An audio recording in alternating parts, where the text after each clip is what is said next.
નમસ્તે આપ સર્વે વિદ્યાર્થી મિત્રોને।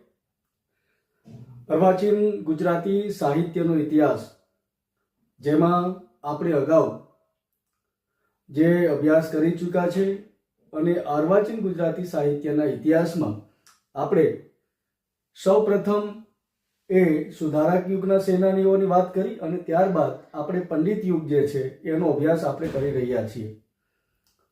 નડિયાદની એ સાક્ષર ત્રિપુટી કે જેમાં સરસ્વતીચંદ્રના લેખક એવા ગોમા ત્રિપાઠીની આપણે ખૂબ સારી રીતે એમની વાત કરી, એમનો અભ્યાસ કર્યો। એ સાક્ષર ત્રિપુટીમાં બીજા નંબર ઉપર આપણે એવા સર્જકની વાત કરવાની છે કે એ સર્જક જેમણે ગુજરાતી ગઝલ ક્ષેત્રે અદ્ભુત કામ કર્યું છે। તો એવા સર્જક કે જેમણે ગુજરાતી ભાષા સાહિત્યની એમની પાસેથી આપણે પ્રથમ ગઝલ સાંભળે છે એવા સર્જક એટલે કે સર્જક બાલાશંકર ઉલ્લાસરામ કંથારિયા। આ સાક્ષર ત્રિપુટીની અંદર બાલાશંકર ઉલ્લાસરામ કંથારિયાનો આપણે પરિચય મેળવવાનો છે।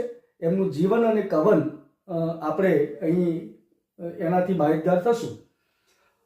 તો ઈસવીસન 1858માં એમનો એ નડિયાદમાં જન્મ થાય છે અને એમનું નિધન જે છે એ 1898માં થાય છે।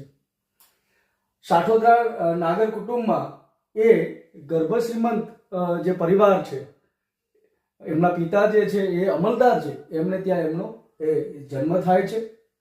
એમનું ઉપનામ જે વારંવાર પૂછાતું હોય છે પરીક્ષાઓની અંદર, તો આ બાલાશંકર ઉલ્લાસરામ કંથારિયા છે, એમના જે ઉપનામ છે એ બાલ, મસ્તવ, કલાન અને નિજાનંદ। તો આવા 4 જેટલા એ ઉપનામ જે છે સર્જક ગઝલકાર બાલાશંકર ઉલ્લાસરામ કંથારિયા। એમને ગુજરાતી ગઝલના એ પિતા જે છે એ પણ આપણે કહેવાય છે કે ગુજરાતી ગઝલના પિતા। પ્રશ્ન એવો પૂછી શકાય કે ગુજરાતી ગઝલના પિતા કોણ છે? તો ગુજરાતી ગઝલના પિતા એ આપણે કહીએ તો બાલાશંકર ઉલ્લાસરામ કંથારિયા। ગુજરાતી ભાષા સાહિત્યના પ્રથમ ગઝલકાર એ બને છે, ગુજરાતી ભાષા સાહિત્યના પ્રથમ ગઝલકાર બને છે। હવે સ્વભાવથી જ બાલાશંકરનું બાળપણ જે છે એ તોફાન, મસ્તી અને બેજવાબદાર તથા લહેરી અને તરંગી હતું।